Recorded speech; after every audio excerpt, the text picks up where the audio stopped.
नमस्कार दोस्तों, मैं हूं गोविंद और आज हम सुनाने वाले हैं भारत की सबसे रहस्यमयी जेल की कहानी। एक ऐसी जगह जहां रात को सिर्फ हवा नहीं बल्कि आत्माएं चलती है। एक ऐसी जेल जहां का हर चौकीदार सुबह जिंदा नहीं लौटता। तो चलिए शुरू करते हैं। जेल का चौकीदार, तांत्रिक का श्राप। साल 2019 की सर्दियों की बात है। मध्य प्रदेश के शिवपुरी जिले में एक पुरानी जेल थी, नरौली जेल। ये जेल अंग्रेजों के जमाने की थी, जो आज लगभग बंद पड़ी थी। यहाँ कभी कभी छोटे अपराधियों को लाया जाता था, लेकिन रात में यहाँ कोई पहरा देने की हिम्मत नहीं करता था।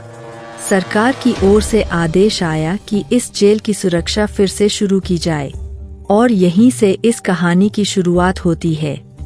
रघुवीर यादव, 38 साल का सीधा सादा आदमी, जिसने अभी अभी अपनी पुरानी फैक्ट्री की नौकरी खोई थी, को एक नई नौकरी मिली, नरौली जेल का रात्रि चौकीदार। उसने जब सुना कि जेल भूतिया है तो हंसकर बोला, भूत वूत कुछ नहीं होते, लोग डर के मारे कहानियां बना देते हैं। लेकिन गांव के लोग बोले, रघुवीर, अगर तुझे रात में कोई बैरक नंबर 9 से पुकारे तो पीछे मत मुड़ना। रघुवीर मुस्कुराया और बोला, भूत अगर सच में होंगे तो चाय पिलाकर दोस्ती कर लूंगा। उसे क्या पता था, ये मजाक उसके जीवन की आखिरी हंसी होगी। रात के ठीक 11 बजे रघुवीर अपनी पुरानी लालटेन लेकर जेल पहुंचा। जेल की दीवारें टूटी हुई थीं, दरवाजे जंग खा चुके थे और हवा में किसी बासी गंध का एहसास था। चौकी पर बैठते ही उसे हल्की सी ठंड लगने लगी। चारों ओर सन्नाटा, बस पेड़ों से गिरते पत्तों की आवाज। उसने पहरे के दौरान 4 बार जेल का चक्कर लगाया, सब ठीक था। पर जैसे ही उसने घड़ी देखी, रात के 2:47, एक पुरानी सी सीटी की आवाज आई। पहले उसे लगा कोई ट्रेन जा रही होगी, पर जब उसने कान लगाए तो वो सीटी नहीं, किसी मनुष्य की सीटी जैसी थी, और वो भी जेल के अंदर से। वो डरते हुए टॉर्च लेकर अंदर गया। बैरक नंबर 9 के पास पहुंचा। दरवाजा आधा खुला था। अंदर से एक धीमी आवाज आई, रघुवीर। वो चौंका, कौन है? कोई जवाब नहीं। अंदर झांका, दीवार पर खून से लिखा था, मैं वापस आ गया हूँ, बब्बन नाथ। वो घबराकर बाहर भागा, मगर दरवाजा अपने आप बंद हो गया। वो रात किसी तरह काटकर सुबह बाहर निकला। अगले दिन वो जेल के पुराने मुंशी रामलाल से मिलने गया। रामलाल ने कहा, तूने नाम लिया न बब्बन नाथ का, बेटा, अब वो तुझे छोड़ने वाला नहीं। रघुवीर बोला, कौन था वो? रामलाल ने गहरी सांस ली और बताया, साल 1978 में यहाँ एक तांत्रिक कैदी रखा गया था, नाम था बब्बन नाथ। उस पर 21 लोगों की हत्या का इल्जाम था।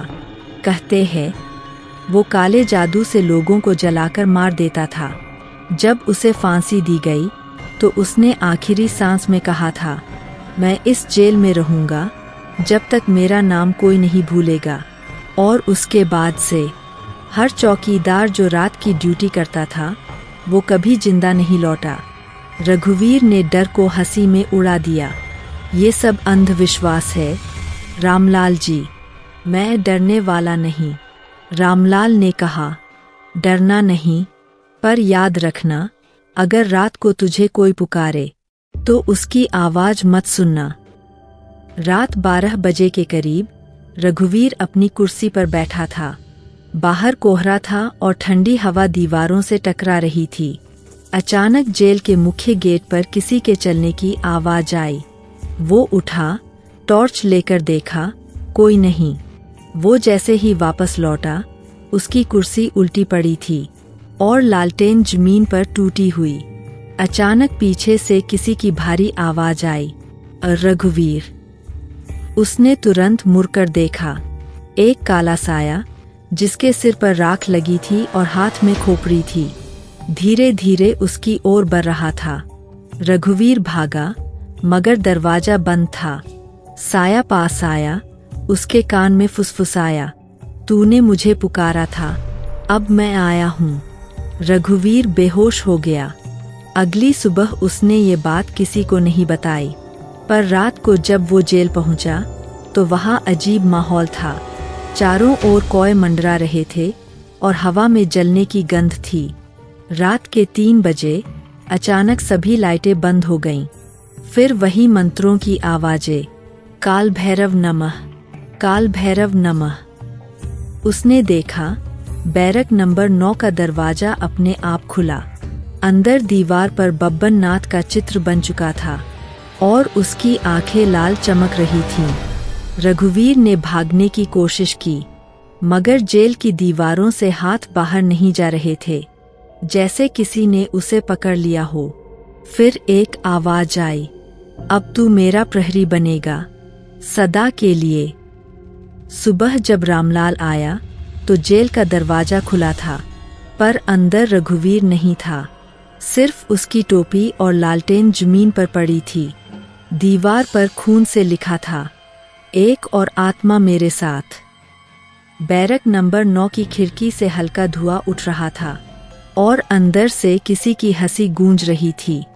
साल 2024 में उस जेल को फिर से खोलने का आदेश आया। नई टीम गई, लेकिन सबने वहां अजीब अनुभव महसूस किए। सीसीटीवी में दिखा कि रात के 3 बजे बैरक नंबर 9 में किसी चौकीदार जैसी आकृति घूम रही है, हाथ में लालटेन लिए, ठीक वैसे जैसे रघुवीर करता था। और उसके पीछे दीवार पर लिखा था, और मेरा चौकीदार पहरा दे रहे हैं। दोस्तों, ये थी कहानी जेल का चौकीदार तांत्रिक का श्राप की। कहते हैं नरौली जेल आज भी बंद है, पर रात को वहां से लालटेन की रोशनी और सीटी की आवाजें आती है। क्या वो बब्बन नाथ की आत्मा है, या अब रघुवीर भी उसी का हिस्सा बन चुका है? शायद ये रहस्य कभी सुलझेगा नहीं।